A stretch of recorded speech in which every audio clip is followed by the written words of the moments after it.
Hello viewers, आप सबका स्वागत है फिनिक्स में लीगल चैनल में। तो आज हम बात करेंगे वो ऐसे कौन कौन से ग्राउंड्स है जिसपे आप विल को चैलेंज कर सकते हो कोर्ट पे। अधिकतर तो ग्राउंड्स हम फ्रॉड्स के ले लेते हैं, लेकिन फ्रॉड्स के अलावा भी और भी बहुत सारे ग्राउंड्स हैं। हम फ्रॉड फॉर्जरी सारे ग्राउंड्स को हम कवर करेंगे जहां पे आप विल को कोर्ट पे चैलेंज कर सकते हो। दूसरी चीज, जब आपको पता चल जाएगा कि फॉर्जरी हुई है तो उसके बाद आपके पास में कानूनी रूप से क्या क्या चीजें रहती है जो आप कर सकते हो। तो चलिए वीडियो को हम स्टार्ट करते हैं। पर वीडियो को स्टार्ट करने से पहले दो रिक्वेस्ट करने वाली हूँ। पहला ये है कि अगर आपको मेरा कोई लीगल कंसल्टेशन चाहिए तो मैंने एक नंबर डाला हुआ है हमारे डिस्क्रिप्शन बॉक्स पे, वहां पर जाकर आप अपॉइंटमेंट बुक कर सकते हैं कॉल करके और मेरा लीगल कंसल्टेशन ले सकते हैं। दूसरी चीज, अगर वीडियो अच्छी लगेगी तो लाइक शेयर सब्सक्राइब जरूर कीजिएगा। तो चलिए वीडियो को स्टार्ट करते हैं। तो सबसे पहला ग्राउंड जो आता है वो है आपका फ्रॉड, कोरिशन और अनड्यू इन्फ्लुएंस। देखिए, फ्रॉड सीधी सी बात है, धोखाधड़ी हुई। कोरिशन, उसका क्या मतलब होता है? जब हम किसी को प्रेशर करते हैं कोई काम करने के लिए, आपको पता है कि सामने वाला वो काम अपनी मर्जी से नहीं करना चाहता, पर आप उसके ऊपर में थोड़ा सा कोर्स करते हो, प्रेशर करते हो कि आप ऐसा करो। और अनड्यू इन्फ्लुएंस, ये दोनों ही बातें एक दूसरे से जुड़ी हुई होती है, या किसी का इन्फ्लुएंस दिलवाते हो ताकि वो काम करे। देखिए, विल जो बनाते हैं वो हमेशा फ्री विल से होता है, नाम ही है उसका विल। और ये हमेशा फ्री से होना चाहिए, अपनी मर्जी से होना चाहिए। किसी के जबरदस्ती से ये चीज नहीं होनी चाहिए। अगर जबरदस्ती से कराया जाता है, कोई इन्फ्लुएंस डाल के कराया जाता है, तो वो फ्रॉड की संज्ञा में आ जाती है। ये कहाँ पे लिखा हुआ है? ये अपना लिखा हुआ है सेक्शन 61 इंडियन सक्सेशन एक्ट में। बहुत एक्सप्रेसली इसको स्टेट किया गया है कि जो भी विल जो बनता है, जो वहाँ पे फ्रॉड होती है या जहाँ पे जबरदस्ती करके लगाया जाता है, वो विल अपने आप में वॉइड हो जाता है। वॉइड मतलब उसका कोई वैल्यू नहीं रहता है। और जहाँ पे जब भी जो टेस्टेटर होता है, जो विल बनाता है, उसका जब भी फ्री विल नहीं रहता है, ऐसे विल को हमेशा चैलेंज किया जा सकता है। अब इस पे क्वेश्चन आता है कि हमें कैसे पता चलेगा कि ये विल फोर्स करके बनाया गया या इसमें फ्रॉड या अनड्यू इन्फ्लुएंस हुआ है। देखिए, एग्जांपल देती हूँ। एक आदमी के दो बेटे हैं, एक बेटा एक बेटी है, ठीक है। दोनों बेटा बेटी उसके साथ में ही रहते थे, दोनों के साथ में बहुत अच्छे से प्यार से वो रहता था, कभी कोई लड़ाई झगड़ा ऐसा चीज दिखाई नहीं दिया। उस आदमी का डेथ हो जाता है और पता चलता है कि उसने सारी की सारी प्रॉपर्टी है वो अपने बेटी के नाम में कर दी है, बेटे के नाम में उसने नहीं की है। सुन के ही थोड़ा सा अटपटा लगता है कि ऐसे कैसे, दो बच्चे हैं, दोनों बच्चों के नाम पे तो आधा आधा कर सकता था, क्योंकि बहुत अच्छी खासी प्रॉपर्टी है। तो कहीं ना कहीं ऐसा लग रहा है कि जो खाली उसने अपने बेटी के नाम में किया है, तो कहीं ना कहीं अनड्यू इन्फ्लुएंस यूज हुआ है या फ्रॉड भी हो सकता है। तो बेटा उस बिल को इस ग्राउंड पे चैलेंज कर सकता है कि किस ग्राउंड पे मुझे नहीं दिया गया है। तो ये बात हजम होने वाली नहीं रखती, क्योंकि ऐसा तो नहीं था कि मेरी उनके साथ लड़ाई झगड़ा चल रही थी या मैं उनके साथ में नहीं रह रहा था। हम साथ में ही रहते थे, हमारे बीच में ऐसी कोई लड़ाई झगड़ा नहीं थी। तो ये सिर्फ एक पार्टी को देना कहीं ना कहीं कुछ सस्पिशियस सर्कमस्टांसेस को यह दिखाता है कि अनड्यू इन्फ्लुएंस हुआ है, मौके का कुछ फायदा उठाया गया है। ये बात किस सुप्रीम कोर्ट के जजमेंट में भी कही गई है? जो जजमेंट का नाम है वो है कन्नामल अच्ची वर्सेस एएन नारायणन चेट्टियार। इस सुप्रीम कोर्ट के केस में यही बात की गई है कि विल को आप बिल्कुल चैलेंज कर सकते हो जहां पे भी अनड्यू इन्फ्लुएंस हुआ है, इन्फ्लुएंस लगाया गया है, जो एक फ्रॉड की कैटेगरी में आ जाता है। तो चलिए अब आते हैं दूसरे ग्राउंड पे। हम दूसरा ग्राउंड है लैक ऑफ टेस्टामेंट्री कैपेसिटी।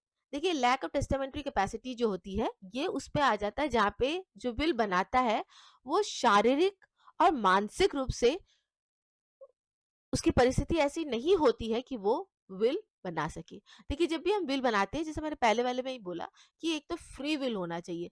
ये फ्री विल मतलब अपनी मर्जी से आदमी तभी कर सकता है जब वो शारीरिक और मानसिक रूप दोनों से स्वस्थ हो, है ना।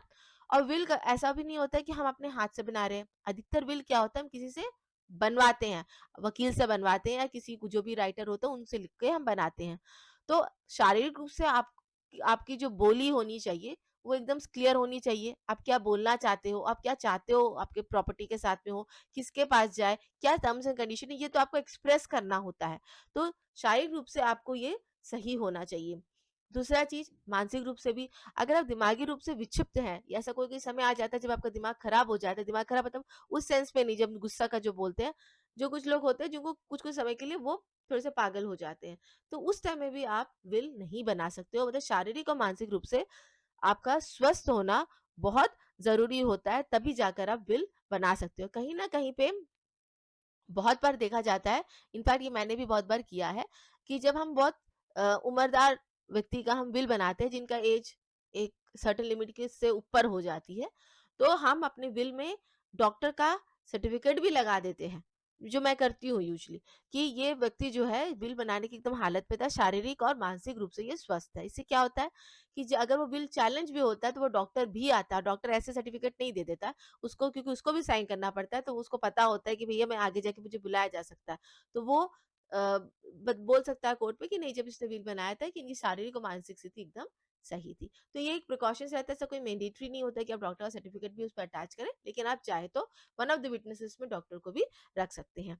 ये डॉक्टर की बात तो नहीं बोलूँगी, लेकिन हाँ, जो शारीरिक और मानसिक रूप से स्वस्थ होने की जो बात हुई है, ये इस जजमेंट में बोला गया सुप्रीम कोर्ट की, वो है कन्नामल अच्ची वर्सेस ए.एन. नारायण चेट्टियार, जो पहले मैंने जो जजमेंट बताया था उसमें ही ये बात बोला गया है। साथ-साथ में जो दूसरा जजमेंट है जो शारीरिक रूप की बात करता है, वह जूडा वर्सेस आइसोलेन सरभोशनी रोस। ये है एआईआर 1945 पीसी 174। ये थोड़ा-सा पुराना जजमेंट है, लेकिन इसमें फिजिकल एंड मेंटल एबिलिटी के बारे में बोला गया है। अब हम आ जाते हैं थर्ड इस पे, lack of due execution. As per Section 63, the Indian Execution Act 1928, will must be made by testator and duly signed by them, along with the signature of the two witness, in the presence of the testator witnessing that the will belongs to them. If any of this is not present, there is a lack of a due execution in the will, and the same can be challenged in the court of law, according to Sushila Devi versus Pandit Krishna Kumar. Section 63 of Indian succession act बोलता है कि जब भी हम will बनाते हैं, will में दो लोगों का सिग्नेचर होना बहुत जरूरी है। टेक्निकली वो 3 लोग हैं। पहला जिसने बिल बनाया उसका साइन होना चाहिए, और जो 2 विटनेस है जिसके सामने में वो साइन करता है, उनका सिग्नेचर होना ज़रूरी होता है। अगर किसी का भी सिग्नेचर एब्सेंट होता है उस विल में, या विल में नहीं होता है, तो वो विल एग्जीक्यूट नहीं माना जाता है, और सेक्शन 63 के तहत में आप उसको चैलेंज कर सकते हो। ये बात बोला गया सुशीला देवी वर्सेस पंडित कृष्ण कुमार, जो सुप्रीम कोर्ट का एक जजमेंट है, उसमें ये बताया गया है। अब हम आ जाते हैं चौथे, ये है सस्पिशियस सर्कमस्टेंसेस। आधा से ज्यादा विल इसी ग्राउंड पे टूट जाते हैं, क्योंकि विल बनाने का अपना एक तरीका होता है, अपना एक क्या बोलते हैं, एक आर्ट होता है विल बनाना भी। और वो अगर तरीके से आप नहीं बनाते हो, तो आधा से ज्यादा विल तो सस्पिशियस सर्कमस्टेंसेस पे आप खत्म कर सकते हो। बिल का अगर सही फॉर्मेट चाहिए तो आप मेरे वेबसाइट जो है फिनिक्स बिल लीगल, उस पे जाके आप लिख सकते हो, लेकिन फिर भी एडवाइस करूंगी जब भी आप बिल बनाइए, कोई वकील की सहायता से आप बनाइए। फॉर्मेट ले लीजिए, लेकिन बनाइए कोई वकील की सहायता से ही। तो जो ये सस्पिशियस सर्कमस्टेंसेस की बात होती है, जहाँ पे बहुत सारी बात निकल के आ जाती है।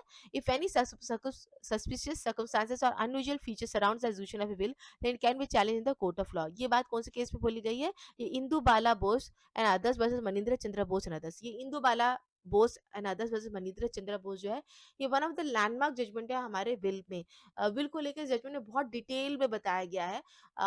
चाहे वो फ्रॉड की बात हो, चाहे वो सर्कमस्टेंसेस को भी बहुत अच्छे से इस पे डिफाइन किया गया है। मैं शायद इस जजमेंट पे एक केस लॉस पे एक वीडियो बना सकती हूँ, क्योंकि ये बहुत बढ़िया अच्छा इसमें क्लैरिटी से दिया गया है। जहाँ पे जो टेस्टेटर का जो दिमाग के बारे में बताया गया है कि उनकी दिमाग की स्थिति कैसी होनी चाहिए, क्या चीज़ अननेचुरल है, क्या चीज़ अनफेयर है, ये सारी बातें इस जजमेंट ने बताई गई है, जो एक सस्पिशियस सर्कमस्टेंसेस को बताया। जैसे मैंने आपको एक एग्जांपल दिया था, बेटा एंड बेटी साथ पे रहते हैं, खाली बेटी को दिया, बेटा को नहीं दिया। एक सस्पिशियस सर्कमस्टेंसेस उसमें भी क्रिएट हो रहा है। क्यों नहीं दिया? किस लिए नहीं दिया? क्या कारण है नहीं दिया? क्या विल में लिखा है वो कारण? और विल में क्या लिखा हुआ कारण सही है? ये बहुत सारी बातें कनेक्टेड चीजें हो जाती हैं, जो आपके सर्कमस्टेंसेस सस्पिशियस सर्कमस्टेंसेस पे आते हैं। कहीं पे भी विल में कुछ अनएक्सप्लेन, अनयूजुअल, एबनॉर्मल फीचर्स दिखता है, तो वो आ जाता है सस्पिशियस सर्कमस्टेंसेस में। जानबूझ के किसी एक बच्चे को आपने हटा दिया, कोई रीजन नहीं दे रहे हो आप, है ना? जो आपके जो अटेस्टिंग विटनेस है, वो आपके बहुत क्लोज लोग हैं। हम हमेशा इंडिपेंडेंट लोगों को लेते हैं, लेकिन यहाँ पे आपने बहुत क्लोज लोगों को लगाया हुआ है। क्यों? क्योंकि वो क्लोज लोगों ने ही बनाया था, जिसका स्टेटस उसे तो बनाया ही नहीं था। तो ये बहुत सारे ग्राउंड्स हो जाते हैं, ये तो दो तीन ही बताया इस पे, लेकिन बहुत सारे ग्राउंड्स हो जाते हैं जो सस्पिशियस सर्कमस्टेंसेस को लाते हैं। तो इसका जजमेंट भी बहुत अच्छा प्यारा जजमेंट है, Indu Bala Bose and others versus Maninder Chandra Bose. जहाँ मुझे याद है जब प्रैक्टिस में मैंने यूज किया था इस जजमेंट को, बहुत अच्छा खासा जजमेंट है ये। चलिए अब आते हैं फिफ्थ, जिसमें आप ग्राउंड पे जिसपे आप कर सकते हो, लैक ऑफ टेस्टामेंट्री इंटेंशन। देखिए ये भी कहीं ना कहीं सस्पिशियस सर्कमस्टेंसेस की बात करता है, जहाँ पे आपको लगता है कि ऐसा तो ये आदमी कर ही नहीं सकता, ऐसा तो इसका इंटेंशन ही नहीं है। आप समझिए, एग्जाम्पल दे देती हूँ। उसकी वो आदमी की दो शादी हुई, पहली वाइफ से शादी हुई, उसके डिवोर्स होकर उसने सेकंड शादी कर ली, और पहली वाइफ जो है उसको डिवोर्स हो गया, अब प्रॉपर्टी जो है उसने पहली वाइफ के नाम में कर दिया। जो दूसरी वाइफ है वो उसके नाम पे कुछ नहीं किया, जबकि उससे उसके बच्चे-वच्चे सब कुछ है। तो ये बहुत अजीब सा लग रहा है ना, ऐसा कैसे उसका इंटेंशन होता है? उसको डिवोर्स देके तो इतना साल हो गया, अब अचानक से उसको क्यों दे देगा? मतलब क्लैरिटी कहीं पे नहीं आ रही है। तो ये भी एक टेस्टामेंट्री का जो इंटेंशन है उसमें क्लियर कट नहीं दिखाई दिया जा रहा है। तो वो भी ग्राउंड बन जाता है विल को खत्म करने में। Lack of knowledge and approval. Lack of knowledge and approval मतलब विल जो बनाया गया वो उस बंदे ने बोला कुछ और जो लिखने वाला था उसने लिखा कुछ और। ऐसा भी बहुत बार होता है।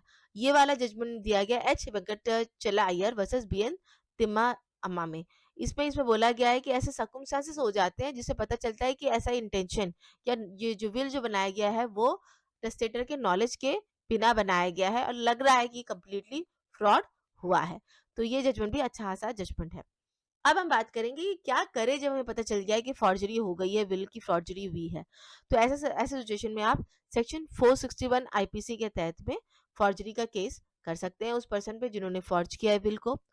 दूसरा चीज, ये तो क्रिमिनल हुआ। सिविल में आप क्या कर सकते हो? सिविल में आप section 62 of Indian succession act है, इसके तहत में आप जाके उस विल को आप रिवोक करा सकते हो। अब बाई चांस अगर विल का ये हो गया है, विल का डिक्री भी अगर हो गया, किसी ने मुझे कमेंट सेक्शन में पूछा भी था, अगर डिक्री भी हो गया है और आप फ्रॉडरी लेकिन अगर आपने प्रूफ कर दिया है तो आप वो विल को section 62 of Indian succession act में जाकर उसको रिवोक करा सकते हो। इसका जो जजमेंट जो है आपको मिल जाएगा कविता कन्वर वर्सेस पमेला मेहता। ये है एआर 2020 सुप्रीम कोर्ट 2614। इसमें बोला गया है सेक्शन 62 के बारे में भी।